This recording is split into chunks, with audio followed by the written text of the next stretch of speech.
What if the exact reason you feel overwhelmed and anxious is that you are ignoring a dormant power inside your own mind?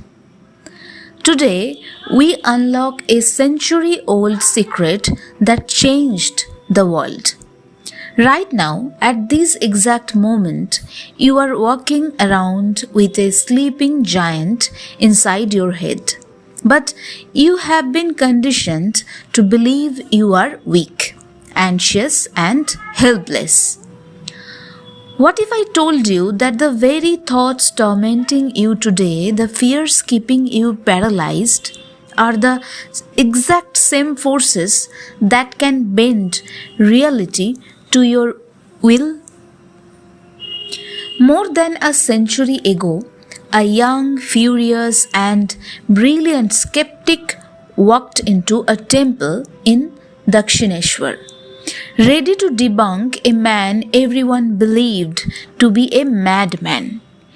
Instead, that madman touched him, shattered his perception of the universe, and turned him into a roaring lion who shook the entire world.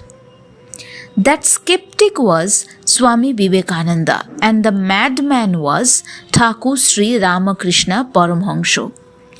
But there is a secret behind this profound transformation, a hidden, terrifyingly powerful transmission of cosmic energy that happened just days before Sri Ramakrishna left his physical body. This secret holds the ultimate key to unlocking the true power of your own mind. I will share this exact unspoken moment with you shortly. But first, you must understand the powerful illusion you are currently trapped in. You think you are your body. You think you are your past mistakes, your bank account, your heartbreak, and your anxieties. The ancient Upanishads declare you are what your deep driving desire is. As your desire is, so is your will. As your will is, so is your deed. Swami Vivekananda saw the human mind not as a fragile vessel, but as a deeply concentrated beam of divine light. He proclaimed, "All power is within you. You can do anything and everything. Believe in that. Do not believe that you are weak." Why do you feel so drained at the end of every day? Because your mind is scattered. It is like a lake caught in a violent hurricane. The relentless ripples of anxiety, fear, and desire completely distort the reflection of the pure, infinite soul beneath. Swami Vivekananda thought that to master the mind is not to fight it violently.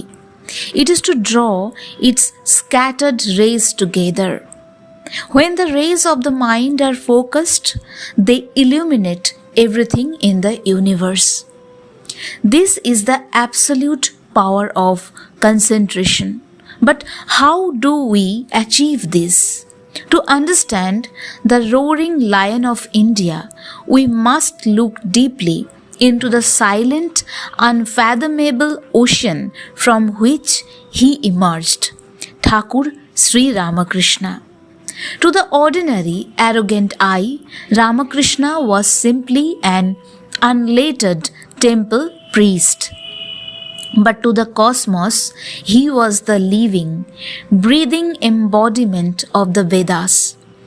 He did not read the ancient scriptures, he became them. He lived in a state of continuous divine intoxication, seeing the Divine Mother in every single atom of the universe. When the young, intellectually arrogant Vivekananda demanded of him, "Sir, have you seen God?" Ramakrishna did not offer a philosophical argument.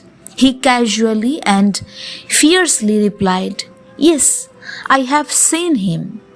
I see him as clearly as I see you, only in a much deeper sense." That absolute, unwavering certainty broke something inside Vivekananda. It shattered the human ego and proved that God is not a concept to be debated, but a reality to be directly experienced.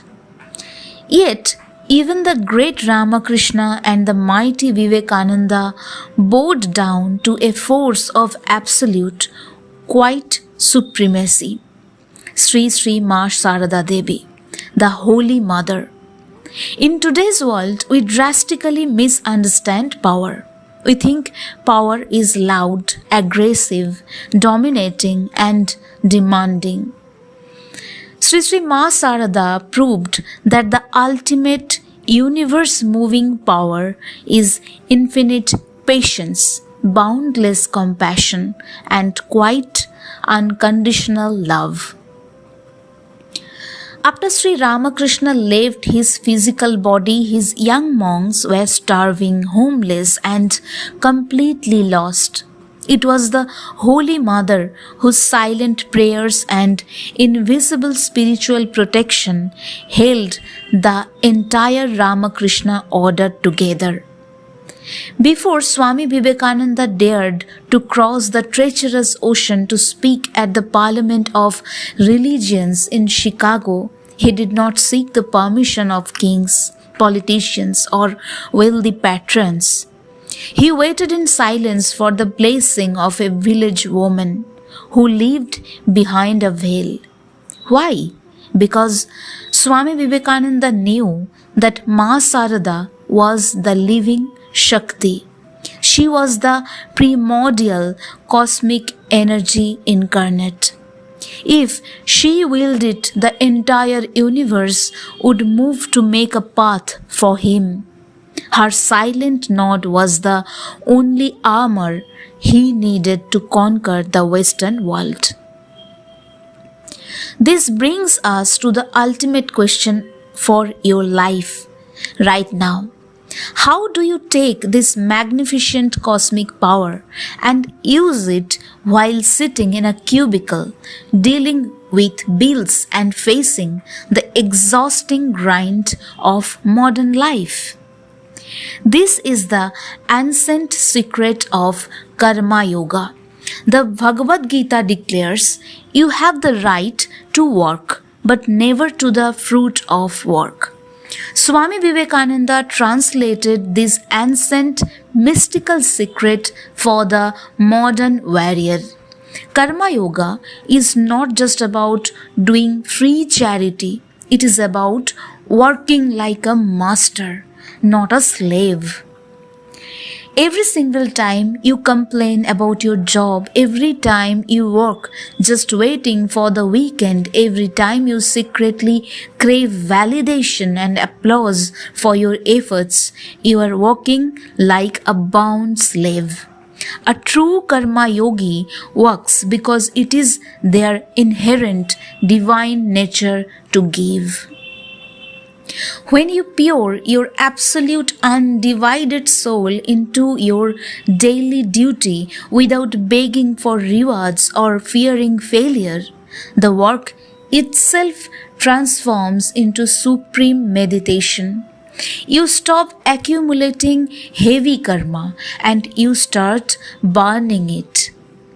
You turn the mundane act of sweeping a floor or typing an email into the highest form of spiritual worship. Remember the secret I mentioned at the very beginning? The moment that changed Vivekananda forever? Just days before Sri Ramakrishna left his physical body, he called the young Vivekananda to his side. They were entirely alone. Thakur looked deeply into Naren's eyes and suddenly fell into a profound, breathless state of samadhi. Instantly, Vivekananda felt a terrifying electric current pierce through his entire being. He lost all consciousness of the physical world. When he finally awoke from the mystical trance, he saw Ramakrishna weeping. The master whispered to him, "Today I have given you my all, and I am now only a poor mendicant. With this power, you are to do great work for the world." Ramakrishna had transferred his entire lifetime of spiritual realization, his very soul, and his absolute cosmic power into Vivekananda. It was this exact transmitted energy that fueled Vivekananda as he stood in Chicago and awakened the globe. That same power, that same unbroken lineage of cosmic consciousness is not dead. It is only locked away in history books.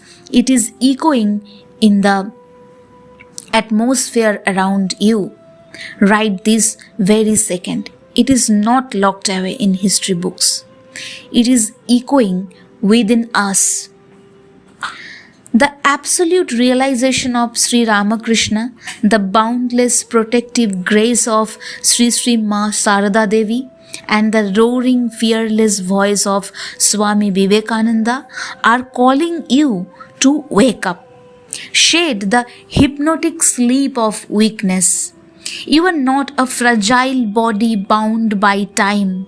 You are the infinite spirit. You are immortal, blissful, and completely fearless. If this message awakened the dormant fire within your soul today, do not let it die out.